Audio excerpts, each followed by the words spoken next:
Houston, sino de Hyattsville. La hermana Elma y por aquí las muchachas, algunas vivían, bueno, ya la hermana Elma no vive en Hyattsville, pero la hermana Virginia sí vive en Hyattsville, ¿verdad? Así que bueno, pueden darle el ride de regreso. Bienvenidos todos. ¿Nos acompaña alguien más que sea primera o segunda vez? ¿No? Todos somos de la casa, así que bienvenidos sean todos. Hoy fue un día muy particular. La iglesia haitiana que se reúne antes de nosotros tenía una celebración de aniversario. Estaban cumpliendo un año más de estar aquí. Y esto estaba full de gente. Había unas 300, 400 personas. Pero no porque eran personas, sino porque eran nuestros hermanos en Cristo. Y sabemos que hubo complicaciones al inicio, pero les amamos igual a ellos. Y ellos estaban muy apenados con nosotros, pero igual les amamos y creemos que predican el mismo evangelio con nosotros y creemos que vamos a estar en el cielo con ellos. Algún día entendiendo, no sabemos si en español o en francés o en creol, pero les amamos igual y nosotros le dijimos, tranquilo hermano, no hay problema, nosotros sabemos lo que es eso, así que los entendemos. Bien.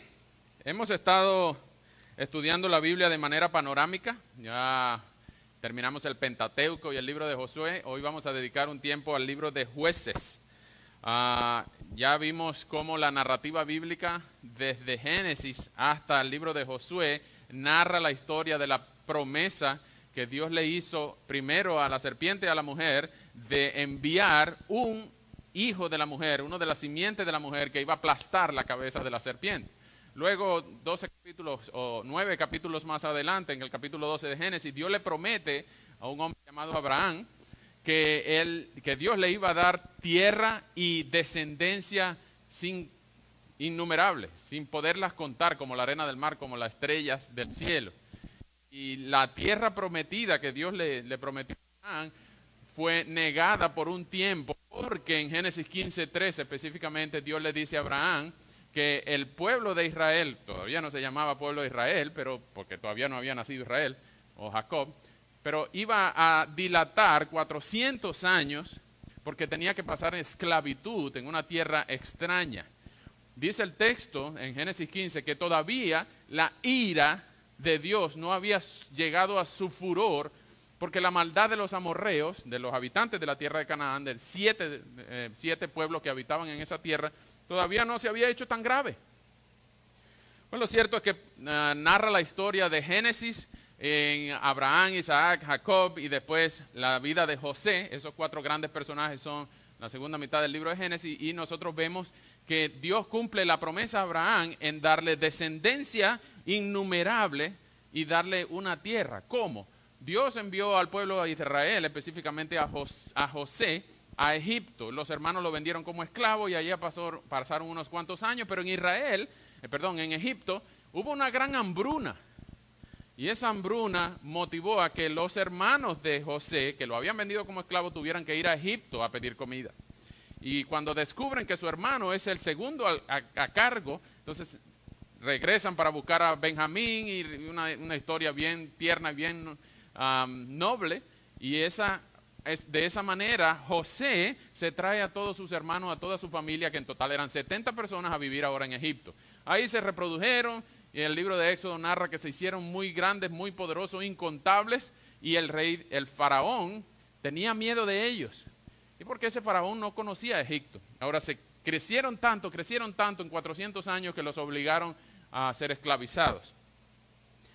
Y ellos oraron por un libertador y nació Moisés. Moisés los libera de la tierra de Egipto a través de unas plagas, de unas grandes maravillas y señales que Dios hizo para libertarlos del pueblo de Egipto. Y allá pasaron 40 años en el desierto y la semana pasada vimos cómo Josué, después de haber pasado 40 años en el desierto, los introduce en la tierra prometida y empezaron a conquistar la tierra. Empezaron a conquistar toda esa tierra desde el desierto del Negev hasta el Líbano y el mar Mediterráneo en el margen occidental. Entonces, toda esa tierra que Dios se la prometió a Abraham, toda esa gente que fue parte de la promesa de Dios a Abraham, no fue de una manera fácil, no fue de una manera, la tierra no estaba vacía, es decir, que ellos tuvieron que esforzarse en conquistar la tierra. Pero hubo una sola prohibición que Dios le hizo: ustedes tienen que ser santos. Tienen que ser santos y vivir de acuerdo a la palabra que yo les he dado, a la ley que yo le di a Moisés. no se mezclen entre los pueblos que van a encontrar en la tierra de Canaán. Había pueblos ahí, había jebuseos, amorreos, hititas, jebuseos. Había 7 pueblos específicos que no es que eran una maravilla de pueblos, no es que eran unos niños de pecho, eran una gente bien mala. Ofrecían sacrificios humanos, ofrecían sus hijos a Moloch y adoraban a los dioses Baal, Astarot, Acera y algunos dioses que en la tierra de Canaán existían. Y Dios trae su justicia diciéndole al pueblo de Israel, sáquenlos, extermínenlos. Y alguna gente critica a Dios de genocida. Eso lo hablamos la semana pasada. No se puede criticar a Dios de genocida porque la intención de Dios no fue sacar a unas personas inocentes o expropiarles la tierra a unas personas que la estaban cultivando. No, esa es la justicia de Dios usando al pueblo de Israel contra una gente que era bien mala. Bien mala. Pero Dios le exige a su pueblo, Israel, tienen que ser santos, porque yo soy santo. En el libro de Deuteronomio está esa exigencia y les dice específicamente, no se casen, no se mezclen con esa gente. Pues eso fue exactamente lo que hicieron. Ellos empezaron a casarse con los cananeos, con los jebuseos, con los hititas, con los jebuseos y con todos esos pueblos y se mezclaron entre ellos. De hecho, llegamos al libro de Jueces, terminamos el libro de Josué y nos introdujimos la semana pasada un poco en el libro de Jueces y les pido por favor me acompañen para leer Jueces capítulo 2, versículos 6 al 23. Esta es la historia desde el inicio de la etapa del gobierno de los jueces, que ya vamos a ver qué es, al pueblo de Israel. El último de los patriarcas, que fue Josué, introdujo al pueblo de Israel en la tierra, pero no lo conquistó todo. No expulsó a todos los pueblos de allí, sino que comenzó a sacarlos. Y ya vamos a ver qué fue lo que pasó después. Acompáñenme por favor a leer Jueces, capítulo 2, versículos 6 al 23. Yo lo voy a leer en la versión Reina Valera contemporánea. Ustedes me siguen ahí con la versión que tenga y luego vamos a orar. Jueces, capítulo 2, versículos 6 al 23. Y Josué despidió al pueblo de Israel, y cada uno fue y tomó posesión de su heredad. Y mientras vivió Josué y los ancianos que le sobrevivieron y que habían visto las obras del Señor en favor de Israel, todo el pueblo sirvió al Señor. Y Josué, hijo de Nun, siervo del Señor, murió a la edad de 110 años. Lo sepultaron en Timnat Serah, que era su heredad, en el monte de Efraín, al norte del monte de Gaás. Y murió también toda esa generación y se reunió con sus antepasados.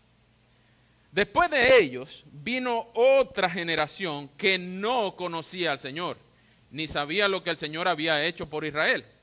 Los israelitas hicieron lo malo a los ojos del Señor y adoraron a los Baales.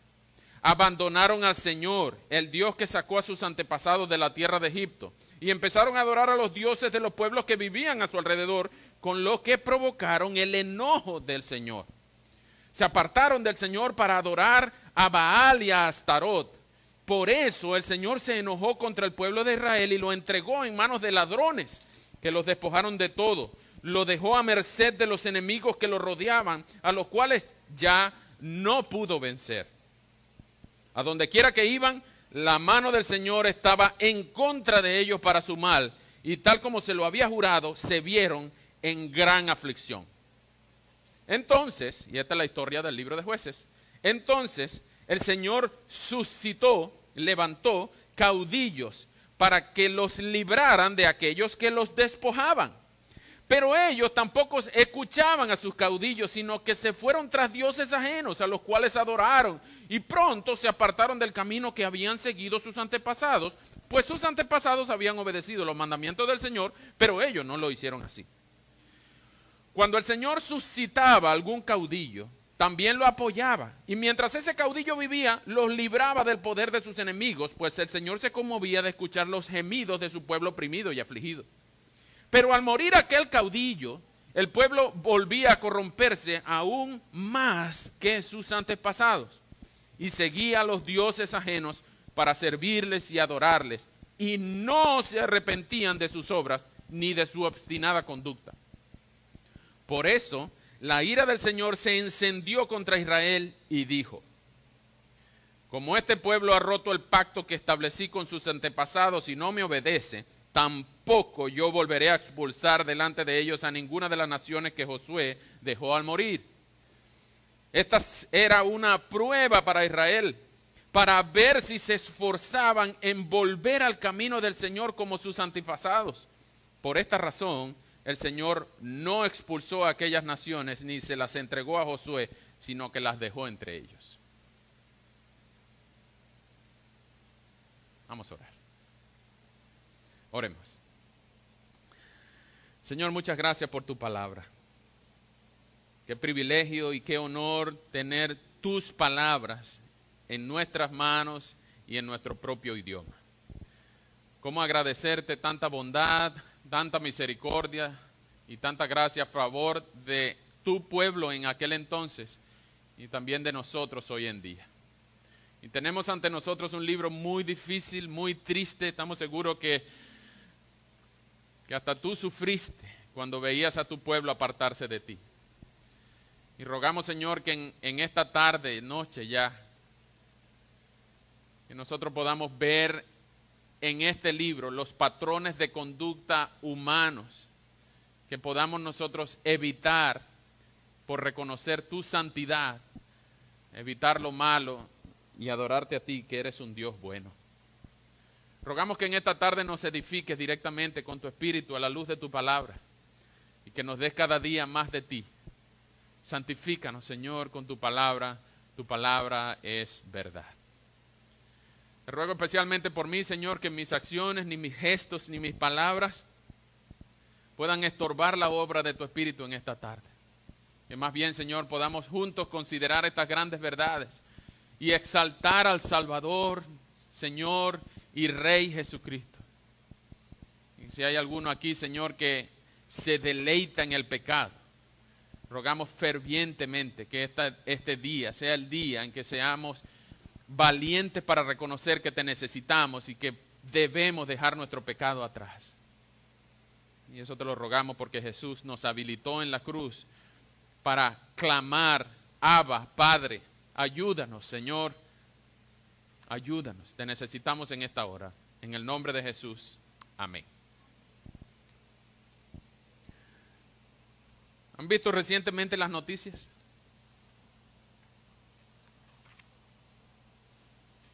Hace días hubo un tornado por aquí. Hubo un tornado en la ciudad de Columbia, en la sede de nuestra convención bautista. Se les despegó parte del techo y parte de las canales de agua se despegaron porque hubo un tornado. Esta mañana en Perú los despertó un terremoto 8.0 a las 2 de la mañana. El clima está loco. Hay nieve cuando no debería, hay lluvia cuando no debería, hay sequía donde no debería. Esta semana pasada hubo tiroteos aquí en la esquina. 2 heridos, ninguno murió, pero hubo un tiroteo fuerte. Toda la zona fue militarizada, fue muchos policías, acordonada. El mes pasado hubo la suspensión de los tratados de protección temporal, el TPS, para salvadoreños, hondureños y nicaragüenses. Y las noticias siguen y siguen y siguen. Este viernes pasado el gobierno del distrito dijo que la indigencia ha bajado el 30% con respecto por tercer año consecutivo. Supuestamente la indigencia ha bajado. Pero no es para nosotros mentira que vemos cada vez más indigentes en las calles. La tasa de divorcio aumentó este año, la tasa de alcoholismo aumentó este año, la tasa de violencia intrafamiliar aumentó este año, todos aproximadamente 30% respecto del año pasado. Hay una gran lucha en la Casa Blanca y en el Congreso por la legalización de opioides sintéticos. Hay una ley que recién acaba de ser aprobada en Nueva York para aprobar el aborto hasta un día después de haber nacido el bebé. En Taiwán y en parte de Asia ya están considerando aprobar legalmente las uniones homosexuales.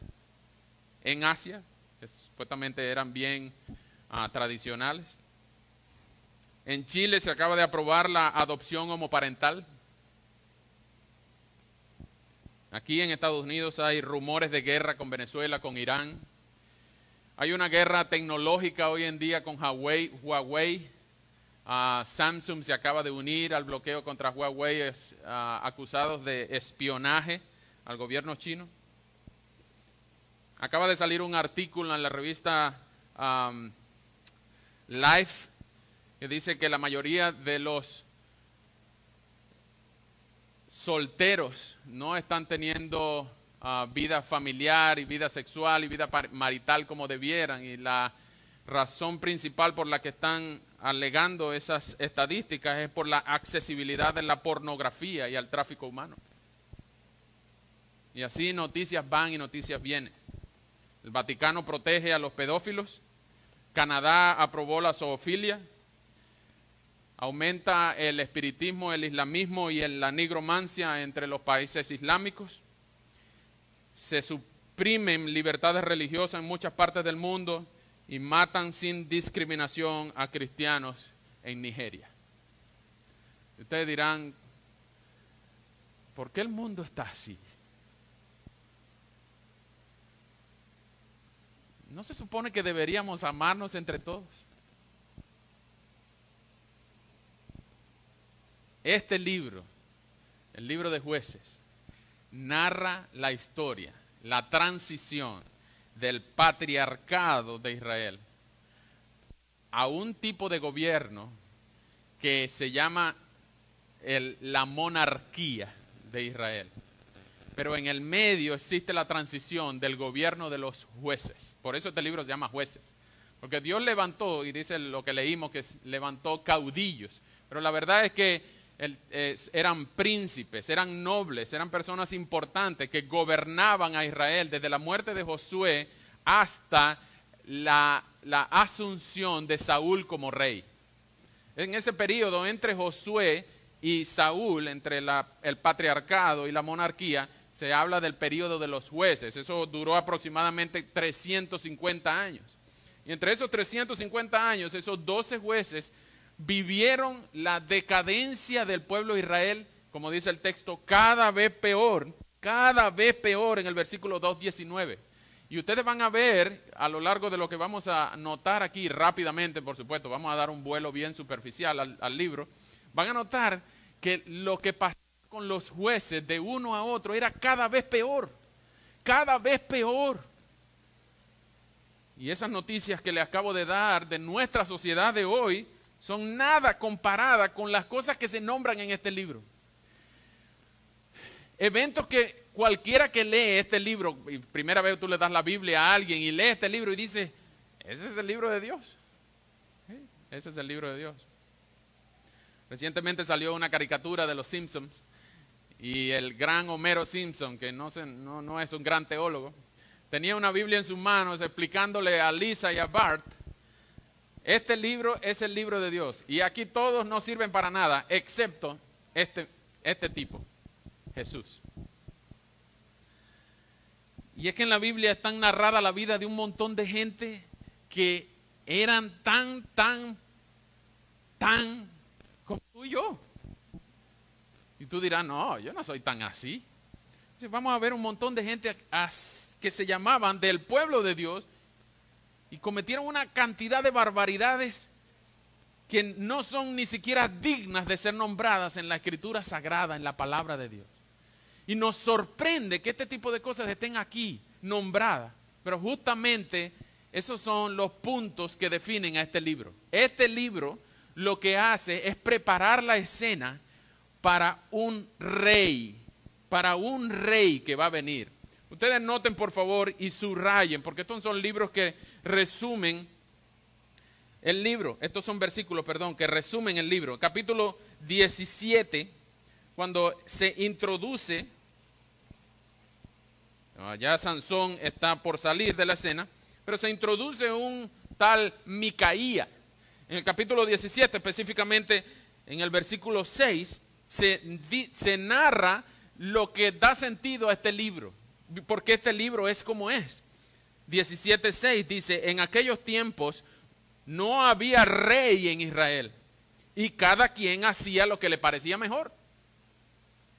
Dice, por eso las cosas estaban como estaban, porque no había rey. Ellos estaban preparando la escena para un rey. El primer rey fue Saúl. Pero ese es el primer rey humano, que lo vamos a ver la semana que viene. Vamos a hablar que cuando los hombres eligen un rey, todo es un fracaso. Pero la siguiente semana vamos a ver 2 de Samuel, que cuando Dios elige un rey, todo es felicidad. Entonces lo que está haciendo el libro de Jueces es preparar la escena para un rey, para que venga un rey. Primero Saúl, pero ellos están hablando del rey definitivo, el rey final, el mejor rey, que es nuestro Señor Jesús como rey. Igualmente en el capítulo 21, en el último versículo del libro, ustedes pueden recordar, si quieren recordar el objetivo del libro, bueno, recuerden el último versículo, 21-25. En aquellos días no había rey en Israel y cada quien hacía lo que le parecía mejor. En aquellos días no había rey en Israel y cada quien hacía lo que le parecía mejor, así que ya ustedes saben por qué van a pasar este montón de cosas, porque no había rey y cada quien hacía lo que le daba la gana. Por eso es que este mundo está como está, hermanos, amigos, porque no ha cambiado mucho. No hay rey en el mundo y cada quien hace lo que le parece mejor.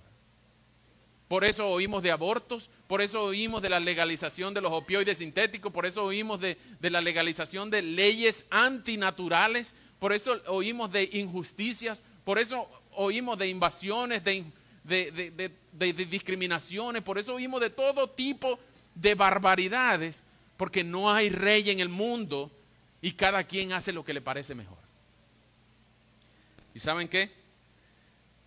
La Biblia no da mucha esperanza para los que quieren acomodarse a este mundo. La situación parece que va de mal en peor cada día más. Y debemos orar por qué verán nuestros hijos, nuestros nietos.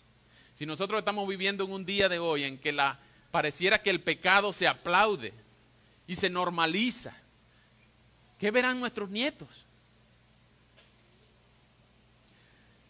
Este libro tiene 3 partes. Este libro tiene unas causas, tiene un desarrollo y tiene una anarquía. Las causas de la falta de santidad, el desarrollo de la falta de santidad y la anarquía por la falta de santidad. Causas, desarrollo y anarquía. Vamos a ir rápidamente las causas de la falta de santidad del pueblo. ¿Por qué le falló a Dios? Dice, porque la obediencia del pueblo de Israel, dice en el 1:1 al 2:5, es que la obediencia fue parcial, fue incompleta. 1:1 al 2:5 explica que el pueblo de Israel quiso servir a Dios, pero de una manera, digamos, al 90%. Y obediencia al 90% es desobediencia completa. ¿Obedecemos a Dios a la luz de su palabra o no lo estamos obedeciendo completamente? La segunda causa fue idolatría. Es claro en la introducción del 1:1 al 3:4, perdón, del 2:6 al 3:4, que el pueblo de Israel empezó a servir a Astarot y a los Baales. ¿Qué son los Baales? Los Baales son los dioses de Baal, de la tierra de Canaán y de algunos lugares donde eran imágenes talladas. Imágenes talladas podían ser de metales o de barro o de arcilla. Entonces, esos Baales, si ustedes se acuerdan de aquel Elías que en el Monte Carmelo ofreció un sacrificio de fuego y los 400 profetas de Baal estaban ahí.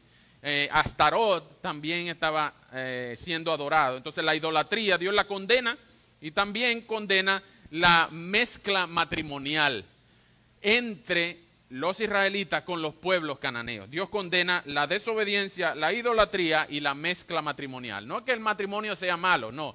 Dios no quiere que su pueblo se mezcle con los otros pueblos que adoran a otros dioses. Por eso en el Nuevo Testamento se prohíbe el yugo desigual. Y eso fue exactamente la causa y ustedes dirán, oye, pero ¿por qué? Y dice, justamente la mezcla matrimonial o el matrimonio mixto entre religiones fue lo que llevó al hombre más sabio del planeta a dejar y abandonar a Dios. A Salomón, Dios le dio una gran sabiduría, pero también le dio la habilidad de casarse con, no sabemos si fue que Dios le dio la habilidad o fue que él quería evitar la guerra, y en vez de hacer la guerra con los pueblos vecinos, lo que hacía era casarse con las princesas para evitar la guerra. Y así Salomón, el hombre más sabio del mundo, llegó a tener 750 concubinas con sus respectivas suegras. Y eso lo que pasó fue que, dice el texto, que lo alejaron de Dios. Y esas mujeres lo que hicieron fue alejar al hombre más sabio del planeta de Dios. Si lo hicieron con Salomón, también lo podían hacer con nosotros.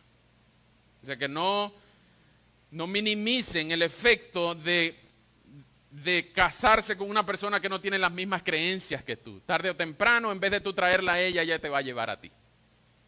Entonces Dios castiga la desobediencia o la obediencia incompleta, la idolatría y la mezcla matrimonial. Esas son las causas que vemos en los primeros capítulos, específicamente el capítulo 1 al capítulo 3. Ahora vamos a ver, y ya lo leímos, que hay ciclos de gracia, de desobediencia, de miseria, de liberación, de concesión y esclavitud. Cada vez que los israelitas se portaban mal, Dios traía un juez o un caudillo y los liberaba de la esclavitud, pero inmediatamente volvían a hacer lo malo, volvían a clamar a Dios y Dios traía otro caudillo, otro juez. Y así, esos son ciclos que vemos a lo largo de estos 21 capítulos, ciclos de miseria y de esclavitud, seguidos por ciclos de gracia y misericordia. Y la verdad es que esa es la historia de todo el Antiguo Testamento. El pueblo de Dios se porta bien, Dios los bendice, pero cuando se portan mal, los castiga. Pero el pueblo de Israel clama a Dios y dice, Señor, perdona, y Dios le envía otro profeta, otro rey, otro juez, y entonces vienen tiempos de paz. Pero otra vez se vuelven a portar mal y así sucesivamente. Esa es la historia de todo el Antiguo Testamento. ¿Y saben qué? No ha cambiado mucho hasta el día de hoy. Y así comienza el libro y tiene su desarrollo. Y vemos 12 jueces, que se los voy a nombrar cada uno en particular, y voy a nombrar superficialmente algunos de lo que pasó y los tiempos con algunos versículos. Empezamos con Otoniel. Otoniel es el que empieza el desarrollo, el tiempo de los jueces. Es el primer juez de Israel, que comienza en el 3:7, jueces 3:7. Los israelitas hicieron lo malo a los ojos del Señor. Y en el versículo 9 dice, entonces los israelitas después clamaron al Señor porque habían caído en la esclavitud de un rey que se llamaba Cusán-Risatayín. Versículo 3:8. Y en el versículo 3:9, los israelitas clamaron al Señor y Él los oyó y levantó como su libertador a Otoniel, hijo de Cenaz, hermano menor de Caleb. Ahora, ese Otoniel lo que hizo fue pelear contra este rey mesopotámico. Durante 8 años ese rey los esclavizó, pero Otoniel conquistó para el pueblo de Israel, según el versículo 3:11, 40 años de paz. 40 años de paz. Después viene un juez, el segundo, llamado Ahod, que otra vez en el versículo 3:12, los israelitas volvieron a hacer lo malo ante los ojos del Señor, y por eso el Señor dejó que Eglón, rey de Moab, los venciera. Pero entonces Dios levantó a Ahod. Ahod tenía una característica particular, él era zurdo, era izquierdo. Y en un momento ese Ahod, es una de las historias que empiezan a ponerse horribles, porque ese Ahod pidió hablar con Eglón, el rey de Mesopotamia, y se escondió una espada en el lado derecho, o una daga, y cuando pidió hablar con Eglón, le dio una comida y él le enterró la espada, y no estoy exagerando, en el versículo 3:22 dice que la enterró con tal fuerza que hasta la empuñadura se la metió en la barriga. Y este Eglón cayó tirado y lo venció Ahod, y el versículo 3:30 dice que los moabitas fueron subyugados bajo el mando de Israel y la tierra estuvo en paz durante 80 años.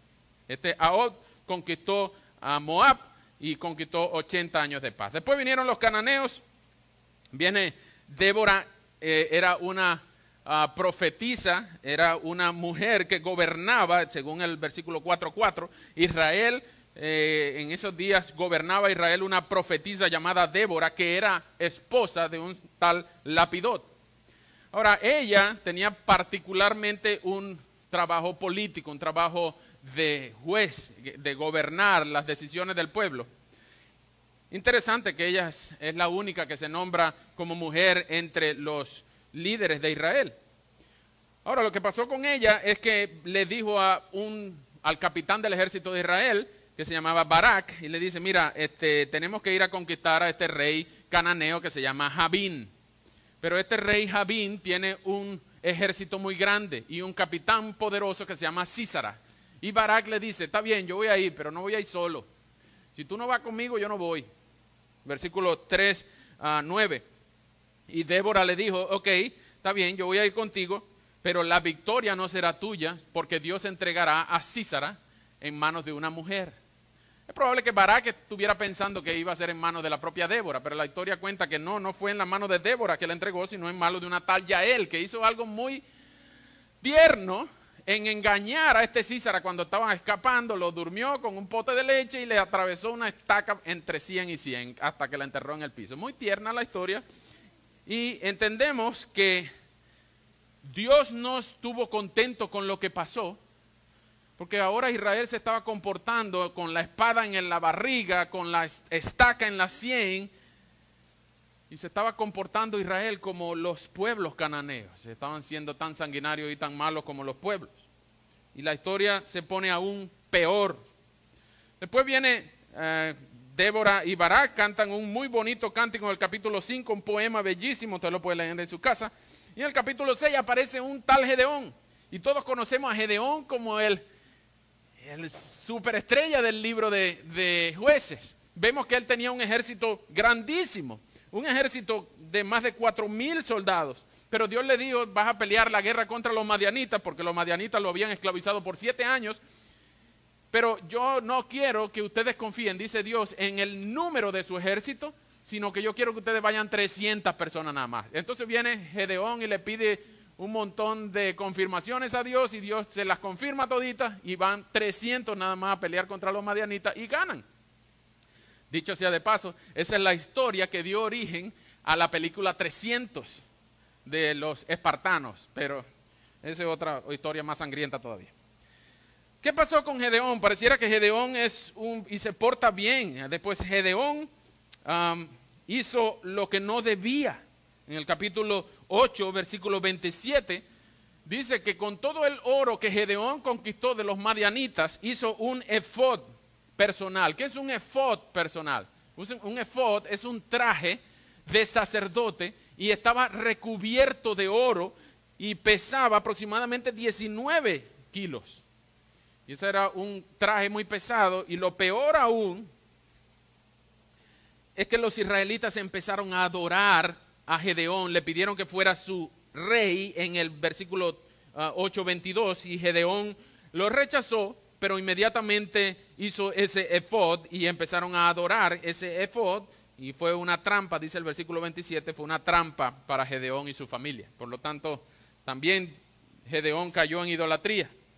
Después un tal Abimelech esclavizó al pueblo de Israel por 3 años, y vinieron 2 jueces, uno que se llamó Tola y otro que se llamó Yair, y ellos conquistaron cada uno 23 y 22 años de paz para el pueblo de Israel. Eso lo pueden leer en el capítulo 10 del libro. Después viene un tal Jefté, que sí es verdad que se pasó, porque este era un gángster, este era un mala conducta, era un bastardo, hijo de un profeta con una prostituta. Y los que eran del pueblo le dijeron, tú no puedes ser parte de nosotros, y lo expulsaron porque tú eres hijo de una prostituta. Pero entonces después la esclavitud de Abimelech se puso tan fuerte en esos 3 años que después fueron a rogarle a Jefté, hey Jefté, ayúdanos por favor a dominar a estos de Abimelech. Y Jefté le dijo, ok, Está bien, pero ustedes tienen que hacer todo lo que yo diga. Pues muy bien, vamos a hacer todo lo que tú digas. Pero Jefté cometió una, vamos a llamarlo así por no llamarlo de otra manera, cometió una imprudencia. Porque él aparentemente sabía de la palabra del Señor, pero cuando estaba venciendo al ejército de Abimelech, dijo: Señor, si tú me das la victoria, lo primero que salga de mi casa a mi regreso, yo lo voy a sacrificar en holocausto, es decir, quemado. Y Dios le dio la victoria, y cuando Jefté estaba regresando a su casa, lo primero que salió a recibirlo fue su hija. Tuvo que sacrificar Jefté a su hija quemada. Eso lo pueden leer en los capítulos 11 y 12. Final del capítulo 11. Luego vemos 3 pequeños jueces, pequeños no porque son menos importantes, sino porque se habla menos de ellos. En el capítulo 12 son Ibzán, Elón y Abdón. Cada uno gobernó una parte de Israel, y es probable que lo hayan hecho al mismo tiempo. Cada uno conquistó: Ibzán 7 años de paz, Elón 10 años de paz y Abdón 8 años de paz para el pueblo de Israel. Y ellos lo que hicieron también fue conquistar parte del pueblo, parte de los reyes que aún habían sido estado en esa ciudad. Pero después se nos introduce en el capítulo 13 al gran Sansón. Todo el mundo conoce a Sansón. Todo el mundo sabe que ese era un tipo muy fuerte, con unos cabellos largos y muy mujeriego. Se dice que Sansón era el que todo el mundo tenía la esperanza en él porque era nazareo. Era una persona que podía haber hecho milagros. En algún momento dice que las puertas de la ciudad, cerraron las puertas de la ciudad para que él no entrara, y lo que hizo fue arrancar las puertas de la ciudad, se las llevó en el lomo y las montó en una montaña, él solito.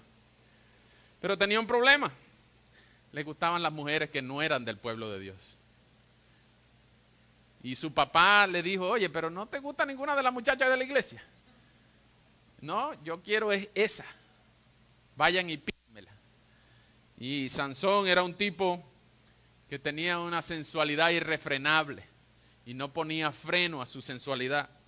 Por lo tanto, las mujeres lo hicieron, y su misma lujuria lo hizo derrotar, lo derrotaron. Así que ustedes ven en el capítulo 13, 14, 15 y 16 que como Sansón asciende en una historia digna de una novela. Ustedes pueden ver una reciente documental o película que salió, se llama Sansón, en Netflix. La pueden ver, y narra la historia de del auge de Sansón, de las desgracias que pasó. Pero lo importante que entendamos de Sansón es su muerte, porque dice el texto literalmente, vengan conmigo por favor, 17,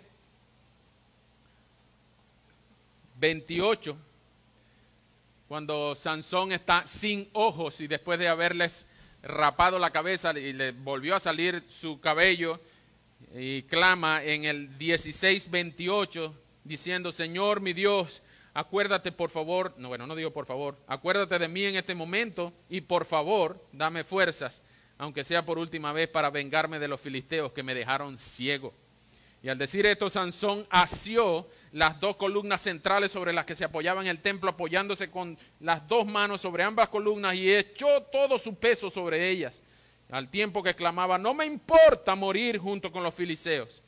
Y haciendo un gran esfuerzo, Sansón hizo que el templo se derrumbara sobre los jefes y sobre todo el pueblo que allí estaba. Así, atención, pueden subrayar esa frase: así, al morir, Sansón mató a más gente que la que había matado en vida. Así que ese es Sansón. Y el último de todos, y a ustedes ven que ya la cosa se empieza a poner horrible, horrible, horrible, desde promiscuidad sexual, desde violencia sangrienta, traiciones, holocaustos, quemar a su hija. También está la derrota de Ahod, traspasarle la barriga al otro, y también idolatría al efod en el caso de Gedeón. Pero ahora la cosa se pone mucho peor. Y voy a pedir que si ustedes tienen niños, yo voy a tratar de no ser tan gráfico, pero si ustedes tienen niños, los distraigan con algo. En el capítulo 17 un tal Micaía hace unas imágenes talladas.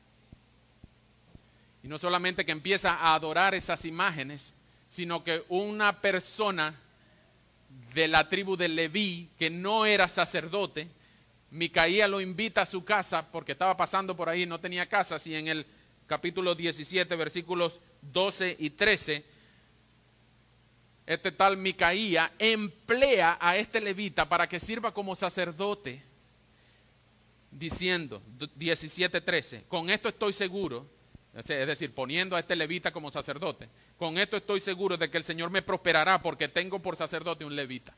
Es decir, no solamente estaba idolatrando, sino que quería manipular a Dios con sus propias normas. Y dice el capítulo 18, empezando el 1, versículo 1, 18:1, dice que en aquellos tiempos no había rey en Israel. Y como entonces los de la tribu de Dan no habían recibido su tierra, es decir, estaban conquistando todavía la tierra prometida, entonces lo que pasó fue que Micaía empieza a tener a este levita en su casa. Y así narra la historia de la apología a la idolatría que supuestamente Micaía quería hacer. Pero no pasa mucho tiempo hasta que en el capítulo 19, que es otra historia, otro levita, en aquellos tiempos tampoco había rey, pero pasa la historia más horrible de todas. En el capítulo 19, no voy a dar mucho detalle porque hay niños en la sala, pero ustedes lo pueden leer en su casa. Se narra la historia de la violación de la esposa, la concubina, el adulterio, la reconciliación y la violación de la esposa del levita, de la concubina del levita. Pero ahí no quedó la historia, sino que a la concubina del levita la violaron un montón de hombres durante toda la noche. Y viene el sinvergüenza del levita, porque no tiene otro nombre. Y cuando la encuentra tirada en la mañana siguiente, en el versículo 19, 28, este sinvergüenza le dice, levántate y vámonos. Pero como ella no respondió, el levita la levantó, la echó sobre su asno y se fue a su tierra. Vean lo que pasa después. Al llegar a su casa, tomó un cuchillo, la descuartizó en 12 pedazos y repartió los pedazos por todo el territorio de Israel.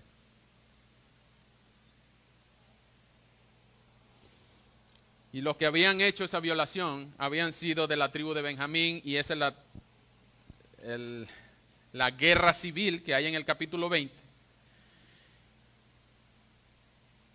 Y casi exterminan a la tribu de Benjamín por esto que hicieron para exterminar el mal en el pueblo de Israel. Pero para no exterminar a una tribu, para que se mantuvieran siendo 12 tribus, entonces los grandes príncipes en el capítulo 21 lo que hacen es darles permiso para raptar a mujeres de las demás tribus en una fiesta unida que había de las otras 11 tribus, y raptando esas mujeres podían dárselas a los benjaminitas que no tenían mujeres. Entonces la cosa se va poniendo cada vez peor, cada vez peor, cada vez peor, y este es un libro horrible. Si ustedes están discipulando a una persona, no empiezan a leer la Biblia por este libro, se los advierto, van a tener muchas más preguntas que respuestas. Dicho sea de paso, si alguien queda con duda aquí, no se vaya con la duda, pregunten por email, por texto, en persona, como ustedes quieran, ¿por qué pasó eso? Y les recomiendo que lean el libro de una manera panorámica, porque lo que está pasando en este libro es que están narrando la transición, por eso empecé diciendo, están narrando la transición del patriarcado de Josué y Moisés hasta la monarquía 300 años después, con el último juez que fue Samuel, para empezar a añorar, a pedir, a solicitar un rey. Y eso es lo que empieza el libro de 1 Samuel diciendo, necesitamos un rey, queremos un rey como todos los demás pueblos tienen rey, ¿por qué nosotros no tenemos rey? Y ahora ellos querían un rey, porque el libro de Jueces dice varias veces, hicieron lo malo ante los ojos de Dios, hicieron lo malo ante los ojos de Dios, hicieron lo malo ante los ojos de Dios. 7 veces dice, hicieron lo malo ante los ojos de Dios. 3:7, 3:12, 4:1, 6:1, 10:6, 17:6. Todas estas alusiones a que el pueblo de Israel hizo lo malo ante los ojos de Dios. Pero se dice también en el 17:6, en el 21:25, que hicieron lo malo ante los ojos de Dios, porque no había rey en Israel y cada quien hacía lo que mejor le parecía. Así que nosotros podemos entender que la situación no ha cambiado mucho. Cada vez que alguien haga lo que mejor le parezca, es abandonado a su propia opinión, a su propio parecer, y los proverbios dicen, ¿has visto un hombre sabio en su propia opinión? Más esperanza hay del necio que de él. Entonces nosotros debemos entender dos cosas para no imitar la idolatría, la desobediencia y la mezcla matrimonial que estos israelitas hicieron para deshonrar a Dios y alejarse cada vez más de Dios. Nosotros tenemos que entender dos cosas. Lo primero es que nosotros tenemos que entender que no ha cambiado mucho. La conducta humana ha sido igual desde aquellos días hasta hoy. Nosotros tenemos que entender dos cosas. Primero, tenemos que morir al reinado del yo. Primero, tenemos que morir al reinado del yo. Yo no soy el capitán de mi barco. Yo no soy quien guía mis sentimientos mejor. Yo no soy quien decide lo que es mejor para mí. Si sigo esa conducta, voy a terminar mal como el pueblo de Israel. Debo morir al reinado del yo. Y ustedes también, les aconsejo, no se guíen por su propia opinión. Consulten, tengan personas, inviten personas a su vida, y pidan consejo, pidan opinión. ¿Cómo estoy haciendo? ¿Cómo estoy viviendo? ¿Cómo estoy gastando? ¿Cómo estoy adorando? ¿Cómo estoy leyendo? ¿Cómo estoy adorando? Pidan opinión a personas que ustedes saben que los aman. Morir al reinado del yo. Y eso significa arrepentimiento. No podemos nosotros vivir una vida cristiana sin arrepentimiento. Y te pregunto con mucho cariño, ¿cuándo fue la última vez que tú confesaste tus pecados al Señor? ¿Cuándo fue la última vez que tú te arrodillaste en tu cama y le dijiste, Señor, como David, Señor, perdóname los pecados, incluso los que me son ocultos? ¿Cuándo fue la última vez que tú le rogaste al Señor que purificara tus labios, tu mente, tu alma, tu corazón? ¿Cuándo fue la última vez que tú invitaste al Señor a purificar tu vida incluso en contra de tu voluntad? Martín Lutero, en la primera de sus 95 tesis, dice que la vida del creyente no fue diseñada para ser caracterizada por la perfección, sino por el arrepentimiento. Cada vez que una persona te llame al arrepentimiento, no te sientas ofendido. Tú ya deberías haberte arrepentido y responderle, sí, hermano, ya sé, ya yo arreglé esa cuenta con Dios. Que el arrepentimiento no sea algo esporádico en tu vida, sino que el arrepentimiento sea una materia de todos los días. Señor, ayúdame a no ofenderte como ayer, como hace 3 años, como cuando era adolescente. Ayúdame, Señor, con los pecados repetitivos. Ayúdame, Señor, con los pecados incluso que me son ocultos. Ya ustedes no tienen tentaciones con Baal. Ninguno de ustedes tiene un Baal en su casa, ¿verdad? No. Lo que nosotros tenemos son tentaciones de individualismo, de sentarnos en nuestro propio escritorio de la comodidad y decir, aquí estoy cómodo, nadie que se venga a meter aquí en mi vida. O nosotros somos tentados incluso a pensar que somos mejores que otros porque el pecado de ellos se los descubrieron y a mí no me han descubierto. O porque el pecado mío tiene menos condena social que los pecados de otra persona. Amigos, un solo pecado, uno solo. Estoy seguro que tú has cometido más de uno, porque yo he cometido más de uno. Pero uno solo merece toda la temperatura máxima en el infierno. Uno. Entonces, como dice Lutero, la vida del creyente no debe ser caracterizada por la perfección, sino por el constante arrepentimiento. Si tú tienes tiempo que no te arrepientes, puedes orar hoy, puedes en medio de la canción que vamos a cantar ahora, puedes orar y decirle, Señor, perdóname. Perdóname, Señor. Yo no quiero ser como el pueblo de Israel. Yo quiero distinguirme de ellos. Y el libro de Jueces sirve para algo, sirve para darme cuenta que yo puedo llegar a ser tan malo como ellos. Porque yo también estoy en el pueblo de Dios. Y si ellos debían ser santos y no lo hicieron, habiendo visto toda la cantidad de señales que vieron en Egipto, en el desierto, ¿qué será para nosotros que solamente tenemos la palabra de Dios? Y algunos no la leen. Debemos morir al reinado del yo. Y por último, debemos abandonar toda pretensión de autosuficiencia. Si lo primero era arrepentimiento, esto segundo es fe. Toda pretensión de autosuficiencia. Debemos eliminar de nosotros la idea de que nosotros podemos hacer algo para agradar a Dios. De que podemos hacer una suficiente cantidad de obras para que Él nos salve. Debemos abandonar la idea de que yo debo portarme bien para que Dios preste atención a mi súplica, a mi oído. No existe ni ha existido la persona que sea tan buena para que Dios se sienta obligado a salvarla. La autosuficiencia juega en contra de nosotros como jugó en contra de los israelitas que pensaban que ellos podían vivir como les daba la gana cuando no había juez, cuando no había rey y ellos eran sus propios jueces en su propia opinión. Hermano, amigo, tú eres tu peor juez. Tú eres el peor juez que puede evaluarse a ti mismo. Nosotros en nuestros corazones tendemos hacia la autojustificación, hacia la autocomplacencia, y nosotros no debemos permitirnos a nosotros ser autosuficientes, mucho menos en materias espirituales. ¿Cuándo fue la última vez que tú te reuniste con alguien para orar? ¿Cuándo fue la última vez que llamaste a una persona para decirle, tengo un problema, puedes orar por mí?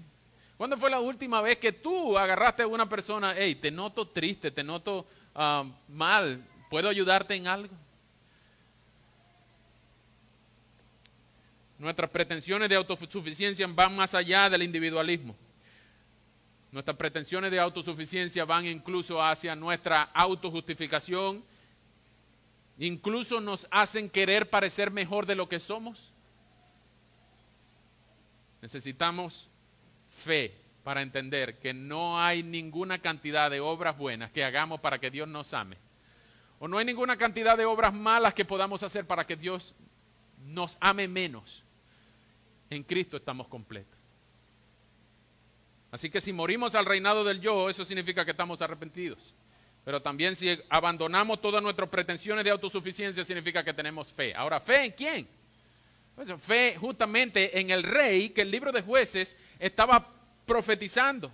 Fe en el juez que el libro de Jueces estaba prefigurando. Todos los jueces cometieron algún detalle que no debieron haber hecho o no debieron haber sido. Pero ellos estaban hablando de un rey o de un juez que iba a venir, que iba a aplastar la cabeza de la serpiente, que iba a hacer la profecía cumplida para Abraham, para la profecía cumplida para Josué, la profecía cumplida para José, y todas las profecías, dice el texto en 1 Corintios, que todas las profecías, todas las promesas de Dios son sí y amén en Cristo. Nosotros abandonamos nuestra pretensión de autosuficiencia porque amamos a Cristo. La suficiencia de Cristo es la que nos da rectitud ante Dios. La suficiencia de los méritos de Cristo es lo que nos hace perfectos ante Dios. Y la pretensión de que Cristo nos salvó es lo que nos salva, no nuestra propia pretensión de autosuficiencia. No es el reinado mío el que me va a salvar, es el reinado de Cristo, la obra terminada en la cruz y la tumba vacía la que me va a salvar, y a ti también.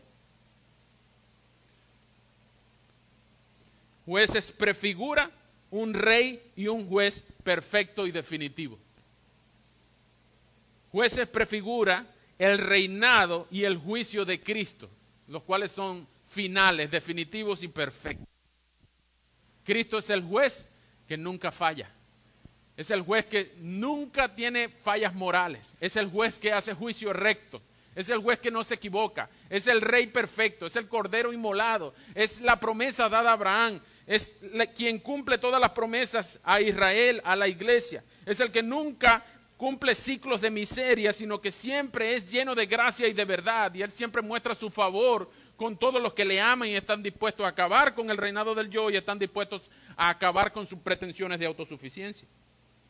Así que en esta tarde nosotros lo que debemos hacer es rendirnos ante el juez y rey perfecto.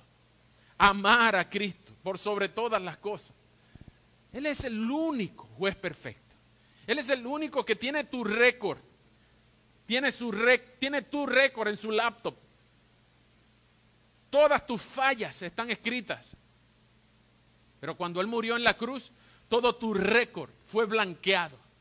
Y si confiamos que las promesas de la palabra son verdad, Él dice que todo tu récord, en Miqueas dice que todo tu récord, todas tus ofensas, todas tus faltas fueron blanqueadas y lanzadas a lo profundo del mar. Y lo mejor de todo es que Él no se acuerda más nunca de ellas.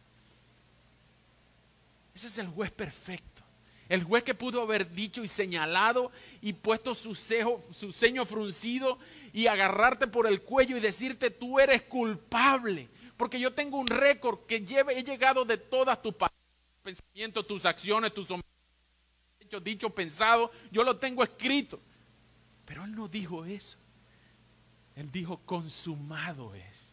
Y todo lo que Él tenía en contra, que Dios el Padre tenía en contra tuya, el Hijo lo arrugó, lo lanzó en la papelera de lo profundo del mar y dijo: este es mío, yo morí por Él. Tú eres uno de los hijos de Dios. Si tú eres uno de los hijos de Dios, tú entiendes el costo del sacrificio de Cristo. Tú entiendes lo costoso de la sangre derramada por ti. Y tú no te vas a dar a rienda suelta en ciclos de miseria, de pecado, de esclavitud, para clamar cuando ya no puedas más: sálvame Dios. No, tú vas a entender que tu vida debe ser caracterizada por un arrepentimiento constante de todos los días. Clamar al Señor por misericordia, clamar al Señor por ayuda, no para que te perdone otra vez, sino para que no vuelvas a ofenderlo en lo que ya le pediste perdón. Hermanos, amigos, si hay alguien aquí que en su vida jamás le ha entregado su vida al Señor, que nunca se ha arrepentido, si hay alguien aquí que no ha puesto su fe, su plena confianza en Cristo, en su sacrificio, su muerte vicaria y su resurrección gloriosa, hoy es el día en que si tú entiendes este evangelio bendito, entrégale tu vida al Señor.